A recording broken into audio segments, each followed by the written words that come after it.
Sunday, June 14th. Possible reasons for apparent contradictions. Read 2 Timothy 2:10-15. Paul admonishes Timothy to be diligent and to be accurately handling the word of truth, NASB. What important message is he giving to all of us here?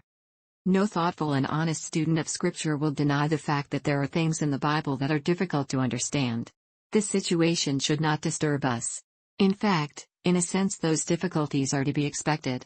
After all, we are imperfect and finite beings, and no person has a comprehensive knowledge of every area of learning, let alone of divine things. Hence, when ignorant and finite human beings try to understand the wisdom of the infinite God of Scripture, there is bound to be some difficulty. Such difficulty in understanding biblical teachings, however, does not in any way prove that what the Bible affirms is untrue.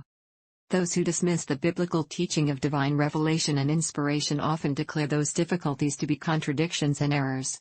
Because for them the Bible is more or less just a human book, they believe that the Bible must contain imperfections and errors.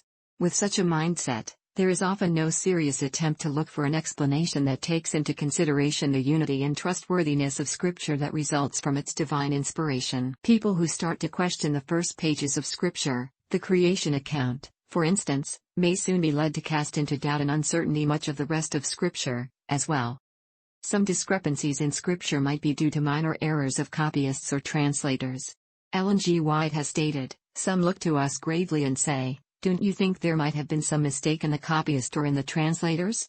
This is all probable, and the mind that is so narrow that it will hesitate and stumble over this possibility or probability would be just as ready to stumble over the mysteries of the inspired word, because their feeble minds cannot see through the purposes of God.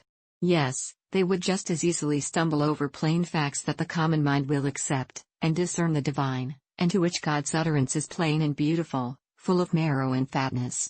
All the mistakes will not cause trouble to one soul, or cause any feet to stumble, that would not manufacture difficulties from the plainest revealed truth." Selected Messages, Book 1, p. 16. Why is it so important that we approach the Bible in a spirit of humility and submission? By Adult Sabbath School Guide.